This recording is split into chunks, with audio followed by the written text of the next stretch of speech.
Good morning, everybody. Lee Brower here, and welcome to this week's edition of Meaningful Monday. I am grateful to be here, and I am glad to be here.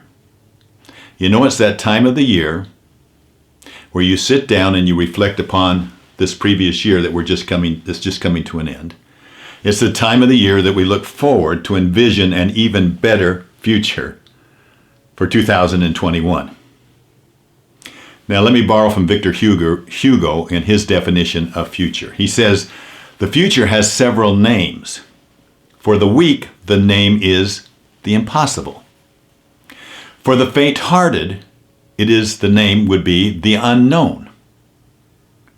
For the thoughtful and valiant, the name would be simply ideal. Which future are you giving courage to?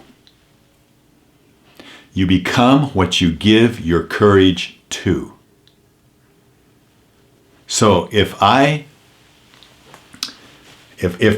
give courage to my past, blaming everything on the past, and to give you as an excuse, if I give that courage to the past, I'm taking from my future. But if I can take my learnings from the past, I'm giving to my future. And see, true courage comes through not sitting still, not backing away from what you know is true, what you know your unique ability and your passion and your potential is. It comes from moving more closely to those things. You lean into it.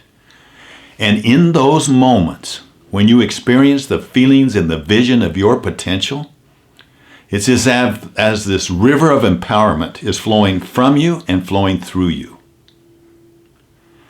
Can I break it down? Let's see if we can't take a simple approach to having a phenomenal 2021 no matter what.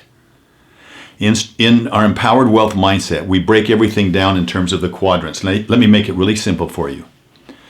The quadrants are how we live, how we learn, how we give, and how we earn.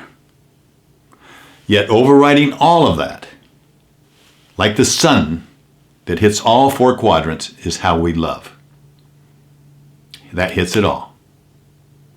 So what would happen if you had just one major goal and one clear path in each of those areas from your life,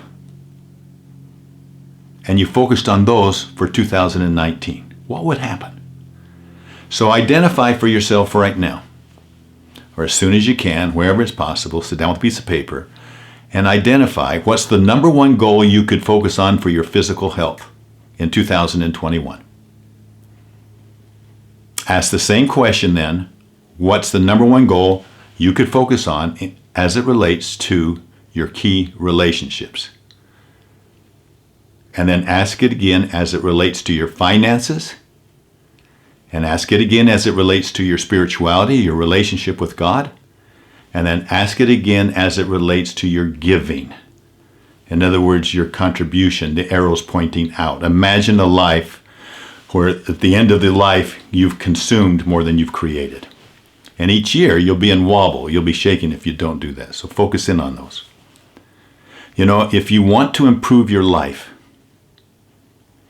then we all get to make better choices, don't we? And if you make your choices on those 5 things to the exclusion of everything else, really, anything that's important, what you're going to find is that it's going to carry along so much with it. And the world awaits the expression of your unique ability, your talents, and your passion revealed through the gift that only you carry. Now, here's the final question. What is it that needs doing that you know something about that probably won't happen unless you take responsibility for it? And that is your ideal future. Your ideal future. Let's focus in on making life simpler and much, much more productive. Thank you for spending this time with me. I look forward to joining with you next Monday. Have a meaningful week. I'll talk to you later. Bye-bye.